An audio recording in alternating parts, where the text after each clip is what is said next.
All right, Matt. Well, thank you for joining us. We appreciate it. Thanks for having me. Yeah. Yes. Let's get right into it. I know, Gordon, you wanted to ask a little bit about how Matt got into his current position. Yeah. What was the path to becoming a quality controls specialist? So back about 12, 13 years ago, I was still in college and I was working at News 12 in Westchester. And I was editing video for them. It was very technical. It was a lot of like file management and archive management in terms of like compiling these clips. And I kind of wanted to move away from the tech side of it a little bit. I've always been into film and television. Right. And so I went to England actually to get my master's in film distribution and marketing, thinking I will get more into the kind of tale of what it is to make a movie. You know, there's production, pre-production, but then there's also where does the film go after it's made? You know, the distribution side or the kind of financial side of it. I was very interested in these things, and I saw an opportunity, and I said, why not? I've never been overseas. I'll go for it. Yeah. Thinking, I will never go back to the tech space again.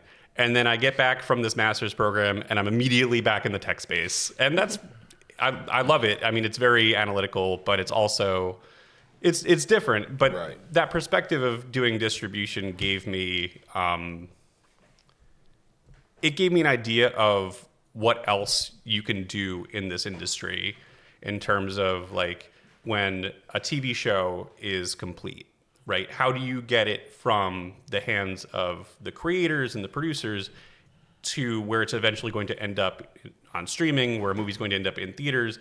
And so that distribution and delivery kind of angle got me more involved in like asset management and file management, but on a larger, more specific to television scale. Right. And so I worked at various different, vendors for captioning and audio, and at the time it was DVD mastering, which is, we don't really do too much of that right now.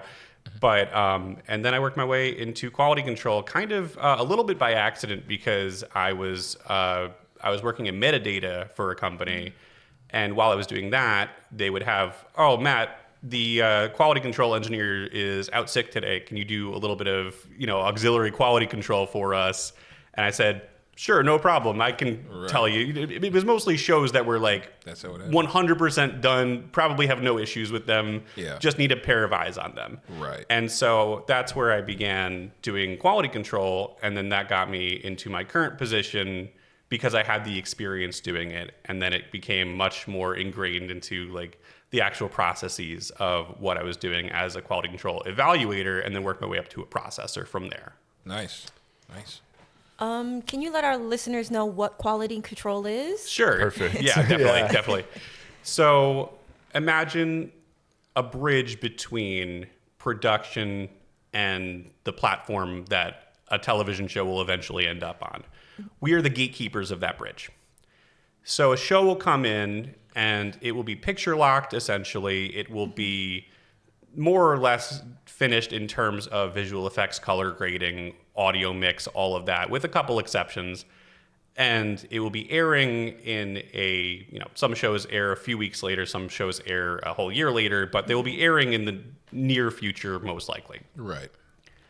They come into us, and our team basically, we will evaluate all assets of, the video presentation, the actual technical specifications of a file, audio mixes, and then any other components that might come along with it, like let's say Spanish audio or audio description, or if there's like a new one has been sign language video track.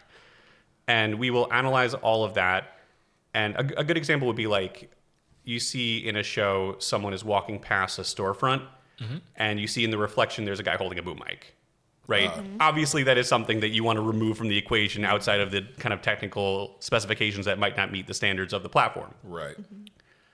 But anyway, our team will evaluate all the assets for these types of things, and then we'll pass it over to our team, the processing team, where we will basically evaluate whether or not these issues, A, are even noticeable or visible to the human eye who is watching at home, which, we like to clear as much as we can that is actually, that needs to be cleared.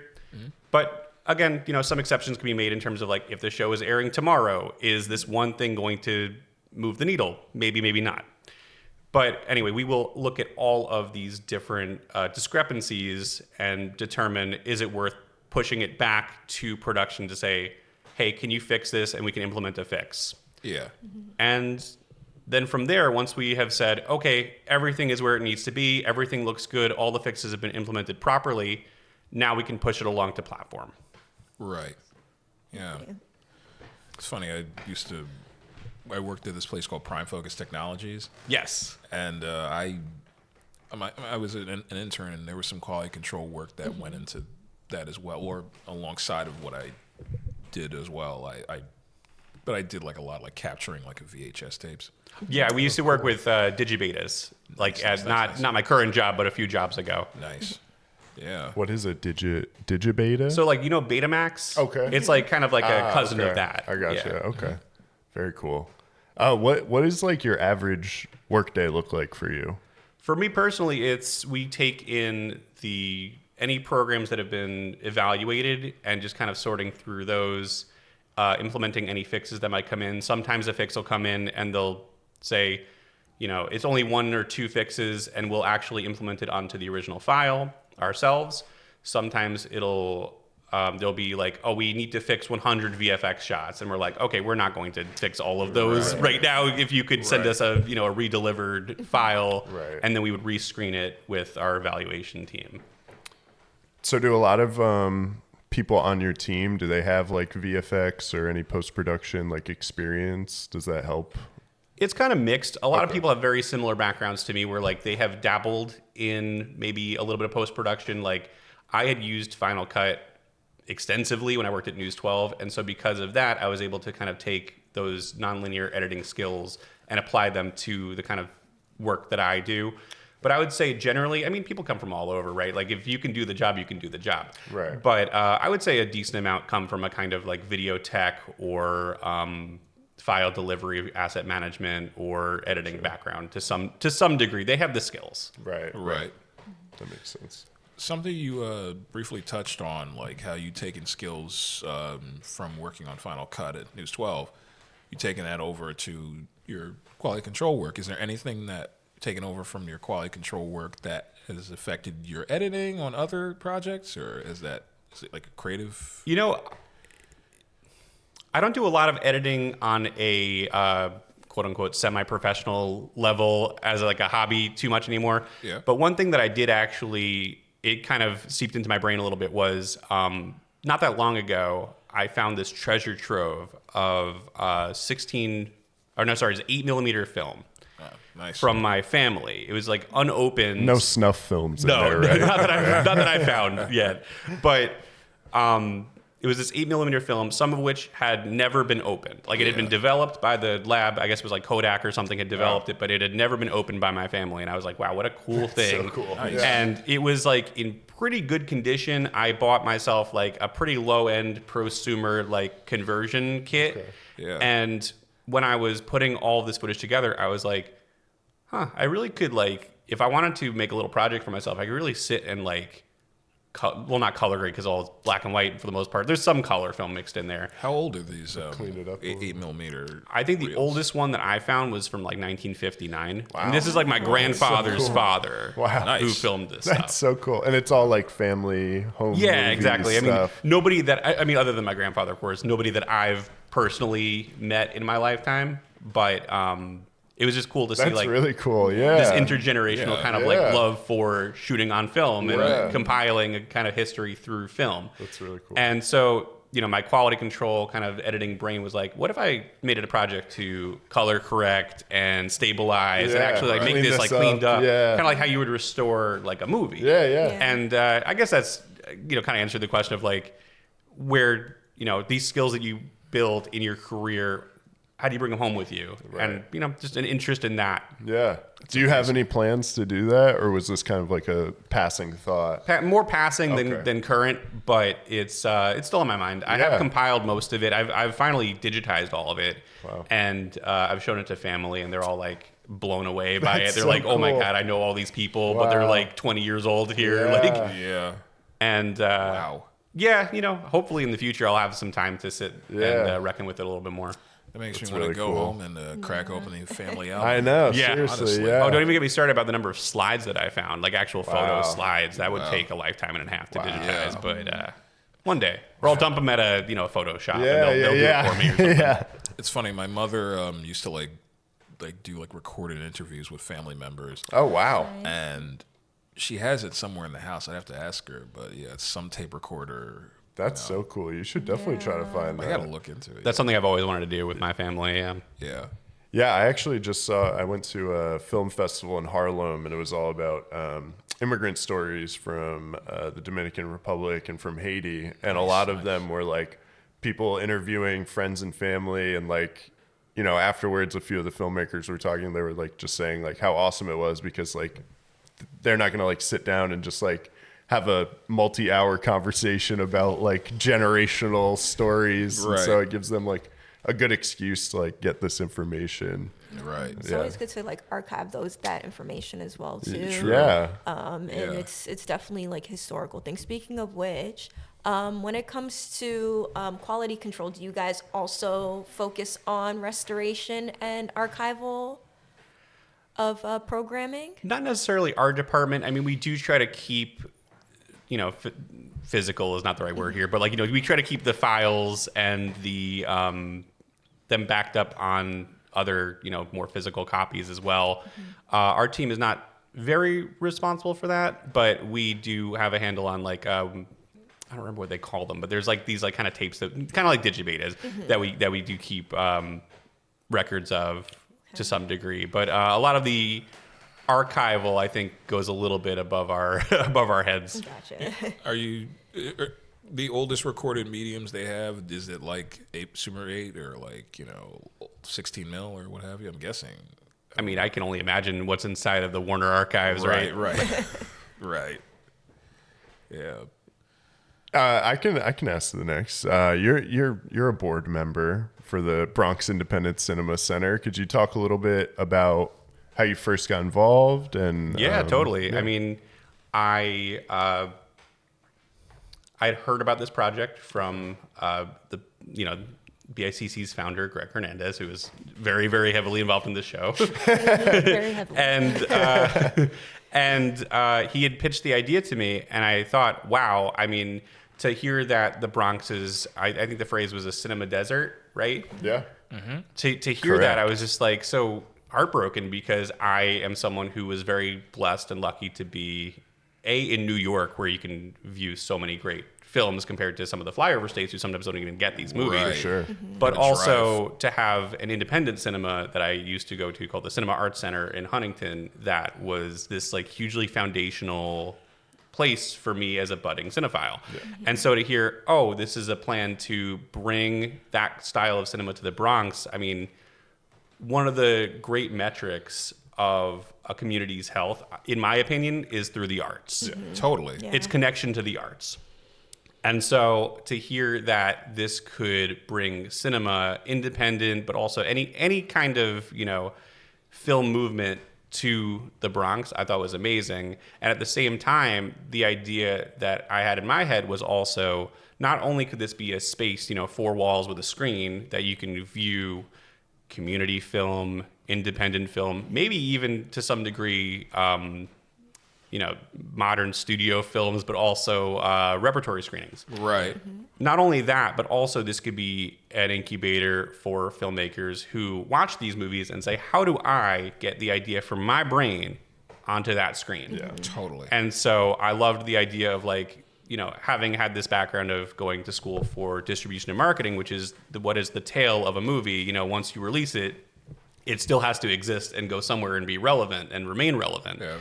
And so how do you teach someone who goes into filmmaking and wants to make films, but only really knows some of the production sides of it or some of the pre-production, who only has so much knowledge of how to make a film and also to make it last, to give it that tail. And so to give a space for filmmakers to educate them on how many, I mean, when you watch a movie, there's 1,000 people in the credits, right? Right. And those are the people who actually get credited, right? There's so many other Right. contributors on top of that.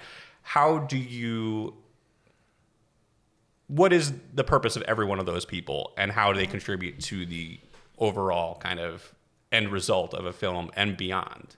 Yeah.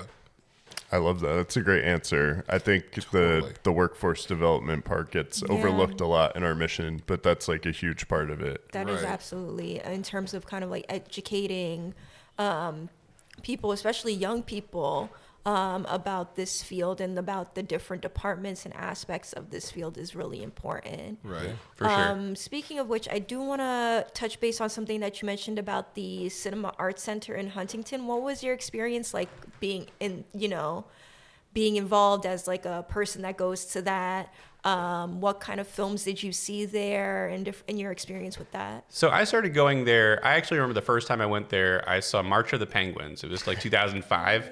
And it was just like, Were you sobbing? I mean, I was like 11 I years was. old. So like, Yeah. yeah. But the thing about just getting to experience that at that kind of like critical age for, falling in love with movies is that like recognizing like, oh, movies don't just have to be $100 million affairs, especially when I'm 11, also for kids. Like movies for kids can also be enriching and can be really like, and have some depth to them. Yeah. And ultimately a lot of movies, not necessarily like March of the Penguins, I saw a lot more, movies for adults at the Cinema Arts Center over those years, but still like being able to open my brain up to how a story can be told is just so amazing. And I feel so lucky to have that, but also to have that kind of like, ability to take part in the kind of more zeitgeist of film by also going to multiplexes and seeing, broader movies.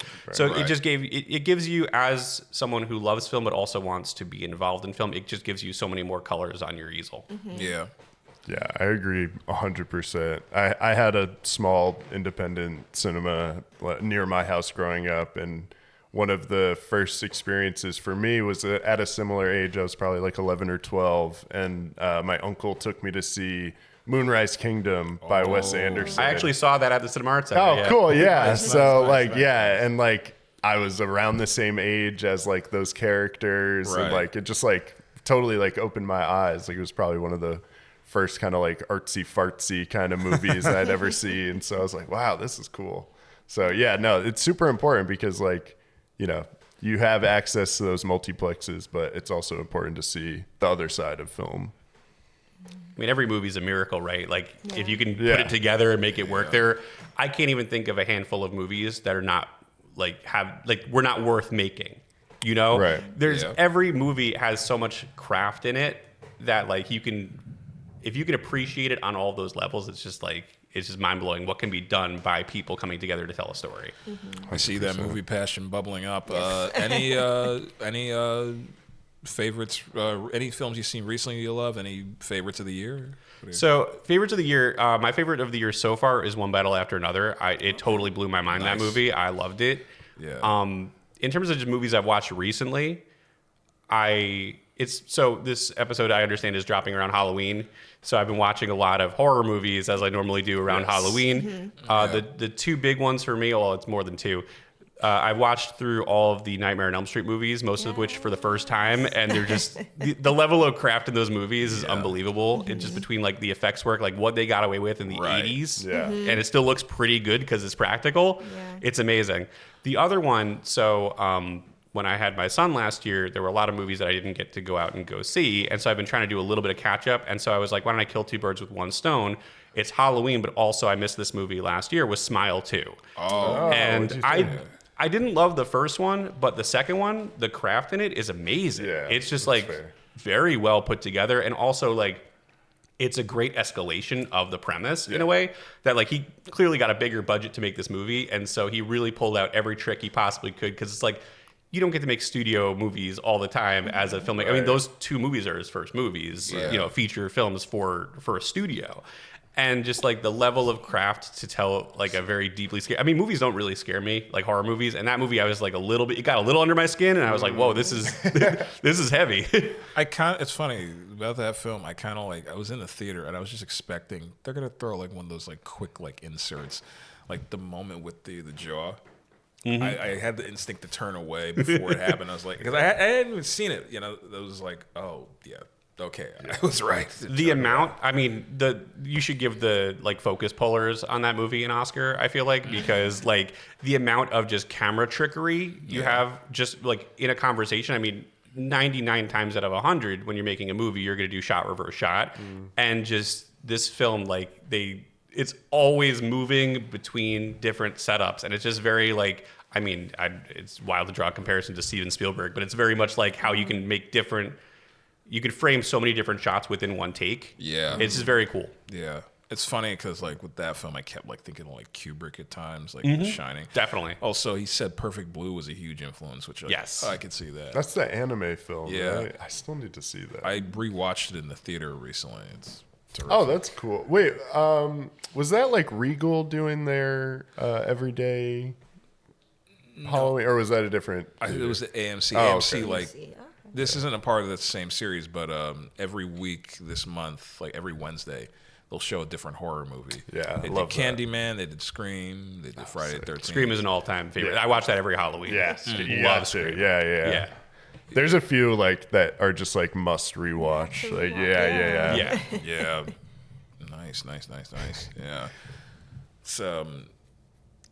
It's always great watching some stuff around this time of year. I mean, we're gonna like later on we'll get into like some spooky season picks. Yeah.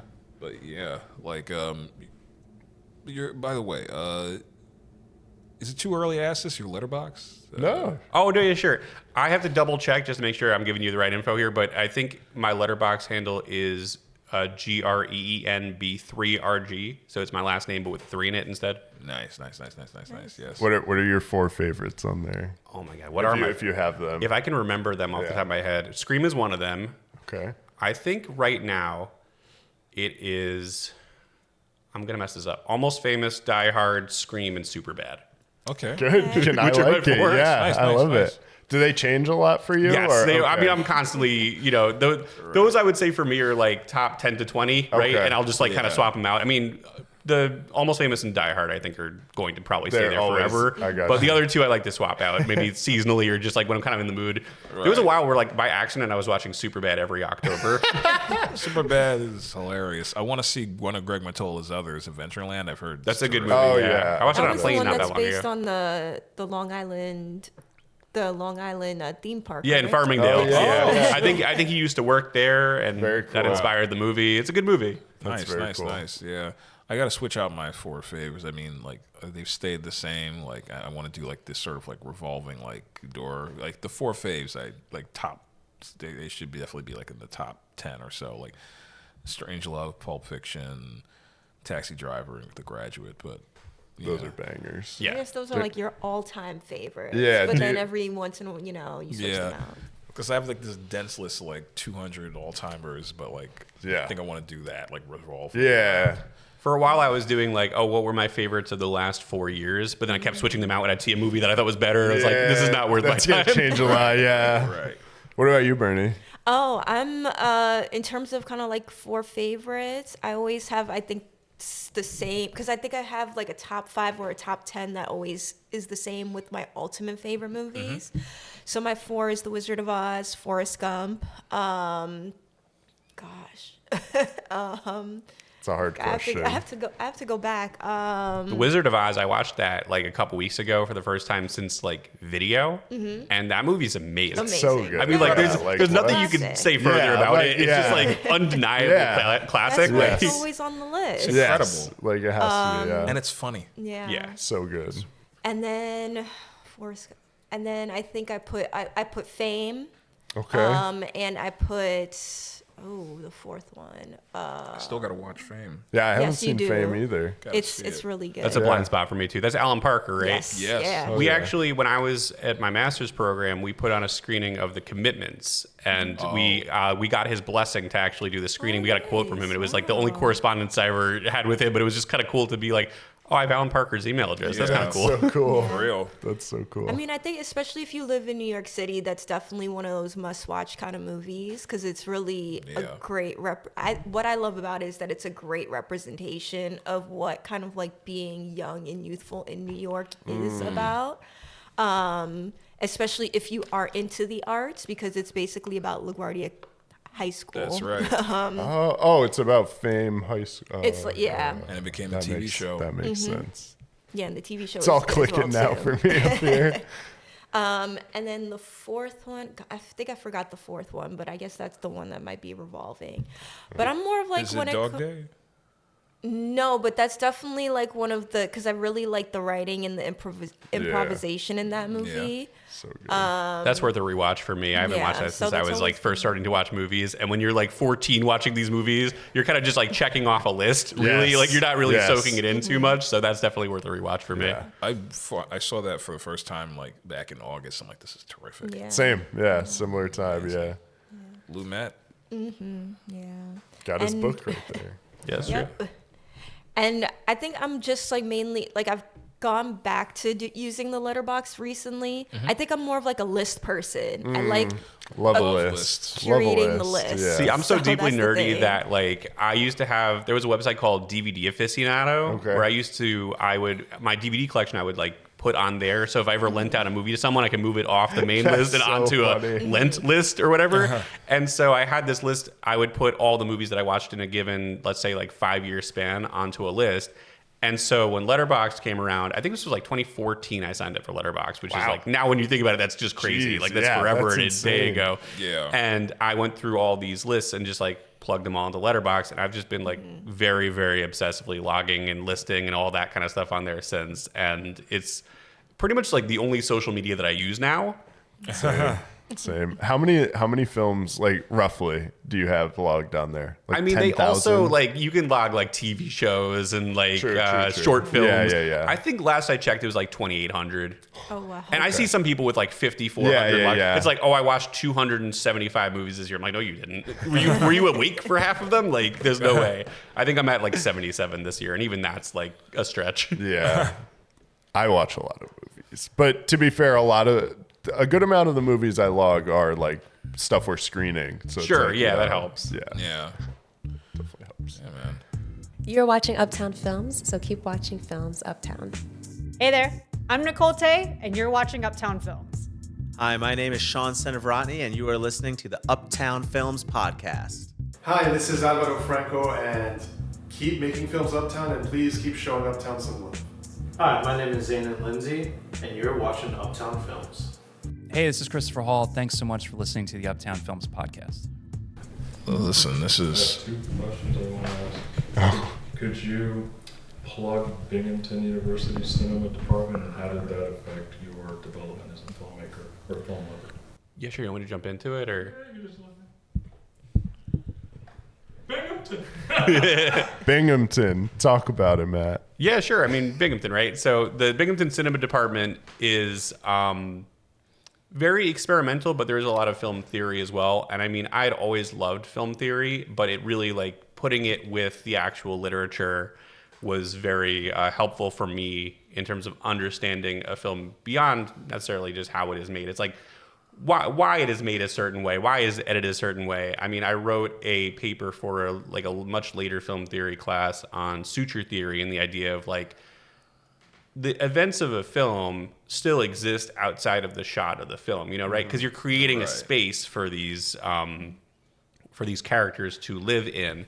And so when you're even a shot, reverse shot, right? There's so much that can be going on that is left kind of to the imagination on the other side of that shot. And so like those types of theories I found very interesting. I would not have gotten them had it not been for the Binghamton Cinema Department for sure. It would have been, I would have been less analytical, I think, of how I watch movies. Another thing about Binghamton was that with an experimental cinema department, especially when you're making, you know, you're kind of shooting on film and digital, but you're doing a lot of it kind of like one-man band style. Like it's just really like one person in a camera. Maybe you find someone to act in it. Maybe you find a few people to help you light it or whatever it is. And so I was not too involved in this, but there was something called the Binghamton Film Initiative, which was basically a way to connect actors and filmmakers within Binghamton University and to make movies together. My one big involvement with them was there was a Film 48 series that they did. So it was like 48-hour film contests. Oh, okay. And Yeah. that was a lot of fun. I actually did do 1 year of that. But it was a very cool program because it's like really taking something that's kind of isolating and making it more communal. And I mean, that's so important. I mean, I mentioned before with making a movie, how many people need to be, operating at their A game in order to get to that end result. Totally. Did you find it helped a lot with like finding ways to collaborate with others and working around? It was kind of too late for me. I'd already done a lot of my coursework there by the time this started to kind of bloom. Okay. And so, I mean, it was nice to have it. It was cool that it existed. Yeah, that makes sense. Yeah. Do you because you mentioned that it's a lot of experimental films and a lot of film theory that goes on with Binghamton. Do you find yourself kind of using kind of like that lens when you watch a film? Now that you've gained a lot of experience and a lot of learning about film theory, it gives me a lot of appreciation for shot composition and editing choices when making a movie. I mean, again, like before, it just gives you more to work with when you're grappling with a movie, especially something that's a little more experimental, a little more independently minded, something that's not really slick or heavily produced. It gives you more to think about in terms of how did the filmmaker take their idea, express it this way, and reach the conclusion that they are trying to project to an audience. And so being that audience, it's nice to be able to be like, oh, I kind of see what they're working with here. I kind of see where their influences are because I have that, because I've seen more and experienced more outside of the space of just commercial studio filmmaking. Right. And then like you start to make connections between certain films, it's like, Brian De Palma doesn't just take from Hitchcock. He also loves Godard or Luis Buñuel or, Spike Lee. Hey, Spike loves Godard too. And it's like making those connections. Like it's this whole network of influence, and yet each artist feels uniquely their own. It's like I always say, it's like looking at like somebody and seeing like the resemblance between their relatives at the same time. I mean, it's impossible to make a movie without letting your influences show up in it. Totally. It's, and that's what a lot of the fun of art is kind of tracing it back, drawing a line between a modern filmmaker and someone who made movies, 80, 100 years ago, and kind of seeing how that all evolved and where, genre splinters off and where style splinters off. And it's very interesting. Yeah. It's amazing stuff. I just have something to go back to talking about the BICC and being a board member. What are some positives and some negatives of being a BICC board member, or any challenges? The biggest challenge for me is that I live in Long Island, or sorry, I should say on Long Island. But that's probably the biggest challenge is just being kind of, I work 5 days a week. To be able to get out on a Tuesday, not the easiest thing in the world. Right. So there is kind of that barrier of distance. But at the same time, we live in an age now more than ever. I mean, it was already kind of there, the framework for working digitally. Right. Working beyond a computer screen. Right. But now it's just so easy to stay connected with what's going on from, remotely. For sure, yeah. Right. I mean, you even telecommed in for our film club. Yeah, definitely. So I definitely see that. And then some positives as well. Anything that you've noticed? Just seeing it evolve. Yeah. Just seeing it all kind of work its way from the ground up in terms of screenings, in terms of workshops and programs, and seeing some of the ideas that I was able to contribute come to life. I mean, I saw that BICC recently partnered on like a financial literacy course. I think that's amazing. Yeah. I think that's such a necessary thing, not just in the scope of film, just in the scope of living in a community, having access to these programs and this information is unbelievable. I mean, it's a must. That's the thing. Like a lot of workforce development stuff that's occurring with different like film centers. It's valuable because it shows there's practical careers in film. It's not just simply like people who want to be in the arts. I mean, I'm proof. Yeah. Quality control, right? Yeah. How many people wake up when they're 8 years old and they watch their favorite movie and been like, I want to make sure that looks the best it could possibly look. I want to make sure there's no dead pixels in there. Yeah, exactly. Yeah, I want to look for boom mics. Yeah. I mean, some people maybe, but just look on the Internet Movie Database goofs section for that one. Oh yeah. But or like being an accountant, we had somebody who's an accountant for films come and Ian speak about that. Buckwalter. Yeah. So, there's so many different avenues. You can be a carpenter. Right. There's so many. I mean, making a movie is like running a country, right? Like, Yeah, and how it's many like a tiny possible little careers and economy. jobs, Yeah. like, exactly, can you have within making a film? For sure. Yeah. No, it's great that you're able to share that. We're able to do so many good programs like that. I know Bernie and Gordon are in the screenwriters workshop right now. That's Right. wrapping up Yeah, for the BICC. yeah. We're So, almost wrapping up. yeah. So it's really great to see these programs, and like you said, the attendance and the programming itself develop and grow. And Right. And we really hope great. it continues to develop and grow and get even bigger in the upcoming years Absolutely. as well too. Exactly. Which is why it's important to always like support and donate and spread the word about BICC. Follow Bronx Cinema on Instagram. Absolutely. Yes. Hey, listen, man. I have a question in regards to technology and quality control. We're seeing a lot of new technology, artificial intelligence. We're seeing kind of new programming and different things like that.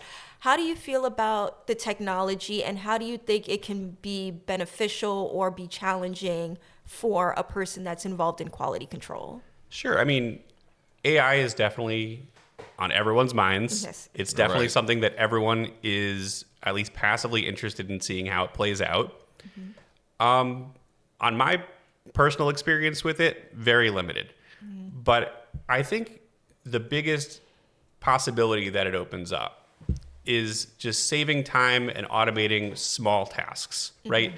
I don't think there's a huge benefit in having AI completely take over quality control, because there's so much that the human eye catches, but also so much that could be, for lack of a better word, overcaught by AI. I mean, imagine going through a 1,000-page report of every time there's a black frame in a movie when there's credits, right? Like, things like that. But I think there's a middle ground. I think there's definitely a way that it can take the information that is input and facilitate it to the necessary parties downstream in a way that is more efficient, perhaps, than what we do now. But we're also, it's just the nature of the business is that technology is always changing. We are always adapting to new technology. And if you can kind of reckon with what is changing, you can kind of make anything possible. Yeah. Nice. I think that's a good place to wrap up. Unless Gordon, you have another question. No, I'm down.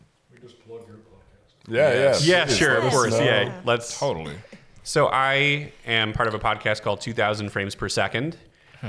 Pretty new. We started recording in March. I think we released over the summer, and we're now through our second season. It's a 12-episode season, and because I can't do anything normal, so it's movies from the 2000s. I was really bored one day, and I compiled a list of every single movie from the year 2000 to the year 2009 that made the top 10 U.S. domestic box office. Because I was like, I kind of wanted, it was that like kind of film marketing distribution brain of like, I kind of want to understand what was popular throughout this whole decade. Right. I also love talking about movies, so it was kind of, two-hander.